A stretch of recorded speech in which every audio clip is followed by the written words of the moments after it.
샬롬 샬롬 샬롬 샬롬. 하나님 사랑합니다. 여러분 주 안에서 사랑합니다. 오늘 고난주간 설교입니다. 요한복음 13장 4절에서 7절 말씀입니다. 13장 4절에서 7절 우리 함께 합독해보죠. 저녁 잡수시던 자리에서 일어나 요한복음 13장 4절에서 7절. 겉옷을 벗고 수건을 가져다 허리에 두르시고 대야에 물을 떠 제자들의 발을 씻으시고 그 두르신 수건으로 닦기를 시작하여 시몬 베드로에게 이르시니 베드로가 이르되 주여 주께서 내 발을 씻으시니까 예수께서 대답하여 이르시되 내가 하는 것을 네가 지금은 알지 못하나 이후에는 알리라 이렇게 말하죠. 7절 말씀이 지금은 모르지만 이후에 내가 알게 될 것이다 라고 얘기하는 거죠. 이 한 주간 주님은 십자가를 지실 만반의 준비를 하시고 금요일에 십자가에 달려 돌아가시죠. 그런 다음 토요일을 지나 주일 새벽에 부활하십니다. 우리 이 내용을 너무나 잘 알고 있기 때문에 고난주간이고 또 이렇게 십자가에 그 형벌이 있고 하다 할지라도 우리는 그 뒤에 나온 소망, 부활, 희망 이런 것들을 알기 그렇게 슬프고 절망스럽지만은 않지요 사실은. 근데 그때 그 제자들은 얼마나 기가 막혔을까 하는 생각이 들어요. 오늘 본문이 제자들과 함께 마지막 유월절을 보내시던 밤에 일어난 일이죠. 주께서 유월절 만찬을 마친 자리에서 일어나시더니 겉옷을 벗으셨고 수건을 가져다 허리에 두르시죠. 갑작스런 주님의 이런 행동에 우리는 다 알고 있지만 그때 딱 당한 그 사람들은 제자들은 정말 어리둥절했을 것 같아요. 주님의 엄숙하고도 진지한 모습에 아무도 말을 걸지도 못하고 지켜보고 있었죠. 모두들은 꼼짝하지 못하게 주님의 행동을 말없이 지켜보고 있는데 놀라운 일이 벌어집니다. 5절에 보니 이에 대하여 물을 떠 제자들의 발을 씻으시고 그 두르신 수건으로 닦기를 시작해요. 그리고 6절에 시몬 베드로에게 이르시니 베드로가 깜짝 놀라서 어떻게 이 더러운 내 발을 씻으십니까? 예수께서 이르시되 7절에 내가 하는 것을 내가 지금은 알지 못하나 이후에는 알리라 이렇게 말씀을 하시죠. 설마 내 발을 씻으실까 했는데 정말로 이 발을 씻기시는 거예요. 발을 씻기는 일은 종들이나 하는 일이었기 때문에 설마 했던 거죠. 가장 낮은 자가 하는 일, 발 씻는, 발 씻기는 일입니다. 유대 지역에 사막이 많았고 날씨가 아주 건조했고 얼마나 먼지가 많이 일었겠어요. 그래서 푹석푹석 우리 그 먼지 이해하시죠? 직접 당해보진 않았지만. 그래서 다른 집에 손님으로 갔을 경우에 그 집 주인이 손님의 발을 씻도록 해주는데 그 일을 담당하는 자들이 종들이었다는 거죠. 종의 임무 가운데 중요한 것이 발을 씻어주는 것이었다고 합니다. 그 시대에. 그래서 제자들은 설마 주께서 우리 발을 씻기실 거야? 아니겠지 했는데 정말이었던 거죠.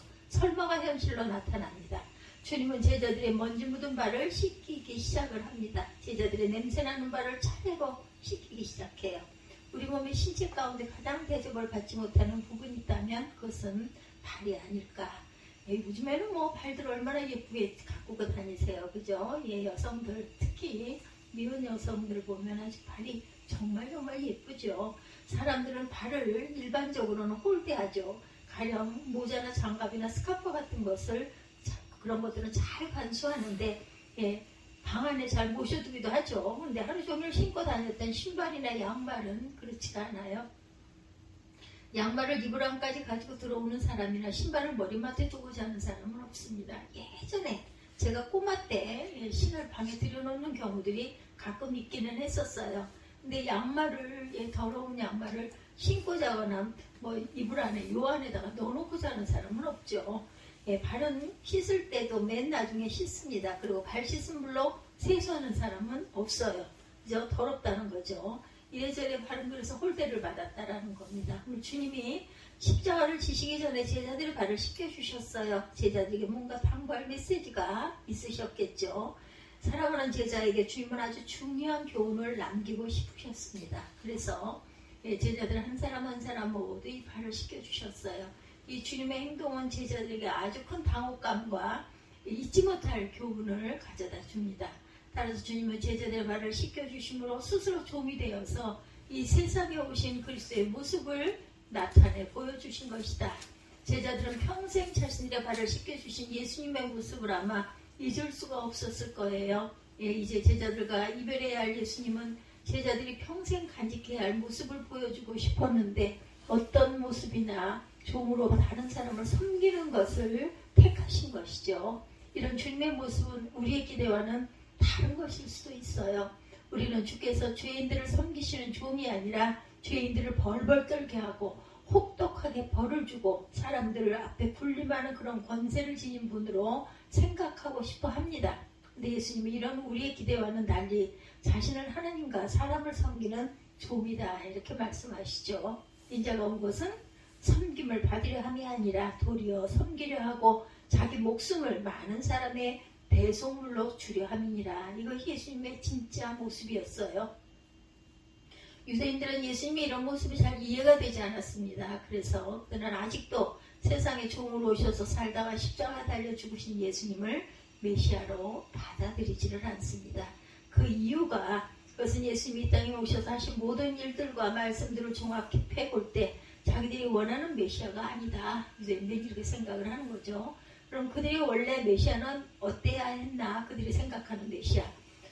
무소불위의 능력을 행하시면서 수많은 사람들의 환호와 추앙을 받는 카리스마가 넘치는 영도자, 이런 사람을 원했던 것이고 상상했던 것이고 바라봤던 것이고 기다렸던 것이었기 때문이에요. 보통 인간과는 완전히 다른 영웅적인 모습과 행동, 이런 것을 생각을 한 거죠. 예수님에게는 전혀 그런 모습과 행동을 볼 수가 없었다. 물론 기적과 능력도 베푸시기도 했지만 거해가 가난한 사람이나 연약한 사람들을 상대로 드러나지 않게 조용조용히 행하신 것이다. 그리고 그들이 볼 때 예수님을 만나는 사람들 대개가 볼품없는 사람들이었고 하는 일 역시 하찮은 일들을 하는 사람들이다. 아주 그 하급 사람들이다. 야, 이건 아니야 라고 생각을 한 거죠. 메시아라고 하면서 창기들과 죄인들하고 몰려다니긴 하고 밤을 낮삼아 기도하거나 아니면 포도주를 만들어주거나 아무도 만나주지 않는 사마리아의 바람난 여인을 만나 장시간 이야기한다거나 세리의 집에 들어가서 하룻밤을 잔다거나 도대체 뭐하는 짓이야 이렇게 생각을 했다는 거죠. 도저히 메시아라는 저럴 수가 없다는 그런 생각들을 합니다. 그런 예수님을 메시아로 믿을 수가 있겠는가. 지금도 해외 선교를 나가면 가장 힘든 사람들이 유대인들이라고 해요. 변화시킬 수가 없다. 절대로 아니다라고 고개를 흔들기 때문에 우리도 마찬가지죠. 예수를 믿고 교회를 다는 이유 중 하나가 예수님의 힘을 덧입어서 뭔가 우리 꿈을 이루어보고 출세도 하고 성공도 하기 위해서 신앙생활을 하기도 합니다. 주께서는 도리어 우리 보고 높아지려 하지 말고 낮아지고 지도자가 되지 말고 종이 돼서 섬겨라 이렇게 말씀을 하세요. 섬김을 받으려 하지 말고 섬기라고 하시니 이게 뭔가 잘못된 것 아닐까 이런 생각이 들 수도 있을 것이다. 도대체 어떻게 믿고 어떻게 살아야 제대로 믿고 살아가는 것인지 알 수가 없다는 거죠. 믿을수록 헷갈리고 살아갈수록 더 모르겠다 이렇게 얘기하는 분들도 있다는 것. 내가 제대로 살아가고 있는지 이런 질문을 하는 우리에게 주님은 분명하게 오늘도 말씀하세요. 나를 본받아 하나님과 다른 사람을 섬기는 종이 되거라. 그것이 너희들이 이 세상을 바르게 잘 살아가는 것이란다. 이렇게 오늘도 말씀을 하십니다. 우리 모두는 남을 섬기는 종이 되기를 싫어해요. 대개는 남들이 섬김을 받고 싶지 섬기고 싶지가 않습니다. 종이 되느니 차라리 죽는 게 낫다 이런 사람도 아마 있을 거예요. 그러나 제자들의 발을 다 씻기신 주님은 제자들에게 너희들도 이같이 하라 이렇게 말씀하시죠. 너희도 나처럼 살아라 하시는 거예요. 다른 사람을 섬기는 종으로 살라는 것입니다. 그러므로 우리가 주님을 믿고 따르기 위해서는 주님 명령대로 종이 되어야 하겠다. 종처럼 성도들의 정체성을 분명하게 확실하게 드러내주는 것도 아마 없을 것입니다. 우리가 신앙생활을 실패하는 이유는 단 한 가지, 우리가 주님의 말씀대로 종이 되려 하지 않기 때문이라는 거죠. 왜 주님은 우리가 이렇게 종이 되는 것을 원하실까요? 그래야 하나님께서는 우리를 이 세상에 보내신 목적을 이룰 수 있기 때문이라는 것이죠. 하나님은 우리가 이 세상에서 하나님을 섬기는 자가 되라고 우리를 지으셨어요. 그리고 다른 사람을 섬기는 것으로 하나님 자신을 섬겼다 이렇게 인정을 하십니다. 예수님이 이 땅에 오셔서 이런 종의 모습을 확실하게 보여주셨고 사람들이 종이 되어 섬김으로 하나님을 섬기는 종의 모습을 보여주고 가셨어요. 그래서 이상하게도 하나님의 이름 우리가 종의 모습으로 섬길 때 열매를 맺게 되어 있다라는 것. 베스트셀러 작가인 어떤 목사님이 계시는데 목회도 잘하시고 내는 책마다 인기가 있었다고 그래요. 이 목사님이 이런 말씀을 하시더랍니다. 책이 잘 팔려 인쇄를 많이 받았습니다. 돈이 많이 생기자 뜨이는 곳에 써야겠다 생각을 하고 어려운 학생들을 도왔습니다. 어떤 학생이 등록금을 대주고 용돈도 주었어요. 그 교회 목사님의 도움을 받지 않은 학생이 없을 정도로 베푸셨다고 하네요. 겉으로 표현은 안 했지만 속으로 내가 참 좋은 일을 하는구나 이렇게 생각을 하고 흐뭇했다고 그래요. 근데 몇 년이 지나니 이상한 일이 벌어지더라는 것입니다. 도움을 받지 않은 사람은 교회에 남아서 충성하는데 도움을 받은 사람일수록 교회를 다 떠나가더랍니다. 실망도 하고 배은망덕하다 이런 생각도 했다고 그래요. 근데 시간이 지나고 곰곰이 생각해보니까 목사님 자신의 잘못이 컸다라는 것을 깨달으셨대요. 왜 그런가 하면 학생들에게 도움을 줄 때 항상 자신이 시혜자의 그 자세로 도와주었다라는 거, 베푸는 자의 자세로 도와주었다는 거죠. 나는 도움을 주는 사람이고 너는 도움을 받는 사람이라는 것이 확연히 드러났다는 거예요. 도와준 사람은 자기가 도와준 것만 기억을 합니다. 근데 받은 사람은 받을 때 충분히 자존심의 대가를 치루었다 이렇게 생각을 한다는 거죠. 고맙고 감사한 마음을 다 표현한 것으로 생각을 합니다. 그러나 준 쪽에서는 항상 피해자의 자세를 가지고 기억을 하고 있다. 그것이 수혜자에게는 부담이 됐고 늘 미안했다라고 합니다. 사람은 이상하게 너무 미안하고 죄송하면 잘 표현을 못하고 그 환경과 자리를 떠나요. 불편하니까. 그렇죠. 우리가 이런 말들을 잘 하죠. 너무 미안해서 전화도 못했어. 너무 죄송해서 죄송하다는 말씀을 너무 의례적인 것 같아서 드릴 수가 없습니다. 때마다 늘 죄송하기만 합니다. 인 거죠. 그래서 이 목사님이 깨달으셨대요. 도와주더라도 개인으로 도와주면 안 되겠다. 내가 드러나서는 안 되겠다. 그때부터 예수님의 이름으로 돕자 이렇게 하니까 그때부터 전혀 부작용이 없더랍니다. 나중에 부담을 느끼더라도 교회의 부담을 느껴 더욱 충성하는 모습으로 변화가 되더라는 거죠. 여기서 우리가 얻을 수 있는 교훈은 무엇이 있을까? 일을 해도 남을 도와줘도 종의 모습으로 해야 한다라는 것. 모든 일을 종의 모습으로 섬기면 부작용이 없다라는 거예요. 가정도 그렇다. 가정이 왜 불행하고 깨지겠는가? 섬기는 종이 없기 때문에 불행하고 깨진다는 거죠. 아버지 학교 여러분들 잘 아시죠? 아버지가 바로 가정이 바로 선다는 취지 아래서 아버지를 교육시키는 과정이었었어요. 이 과정 마지막 시간에 가족들을 초청해서 아버지들이 발을 씻기는 그 시간이 있습니다. 저도 한번 참여해 본 적이 있어요. 이때 발을 씻기는 아버지나 발을 내민 가족이나 모두 다 울어요. 울음바다가 되죠. 그동안 서로에게 못할 짓을 했다는 것이 생각이 나는 거죠. 그리고 또 그렇게 발을 씻기는 모습을 의자에 앉아서 바라보면서 또 발을 씻김을 당하는 사람은 그 사람들의 마음에 뭔가 그 찬한 어떤 그런 그 감동이라고 할까요? 저도 그거 느껴봤습니다만은 이런 마음이 드는 거죠. 그래서 이제부터 내가 잘하리라, 다시는 안 그러리라, 나도 용서하리라, 다시는 원망하지 않으리라 이런 생각들을 많이 합니다. 근데 이 과정을 마치고 집에 돌아가면요 한 달도 안 돼서 또 다시 원위치가 된다고 그래요. 도리어 전보다 더 악화가 되기도 한다고 합니다. 그 이유는 발을 씻기는 일을 중단해서가 아니고 그 정신과 자세를 잃어버렸기 때문이다. 종의 자세 참 어려운 얘기입니다. 종이 되겠다고 다짐해놓고 다시 서로가 주인 노릇을 하기 때문이에요. 예, 맞습니다. 결혼을 어떻게 생각하세요? 여러분 요즘에 결혼 안 하는 쌍들이 너무 점점점 프로테지가 높아진다고 그러죠. 결혼은 서로가 섬기겠다는 두 사람의 시작이에요.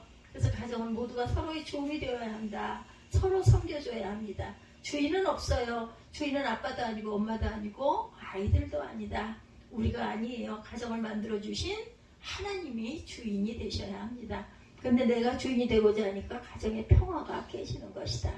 종은 없고 주인만 있으니 아무 일도 안 된다라는 거예요. 남자들이 주인 노릇들을 잘하죠. 그래서 집에 와서는 아무 일도 하고 싶어 하질 않아요. 이유는 있어요. 나는 밖에서 하루 종일 피곤했어, 고단했어, 인 거죠. 근데 요즘에는 어떻습니까? 맞벌이들을 많이 해요. 그러니까 서로 다 둘 다 피곤해요. 그죠?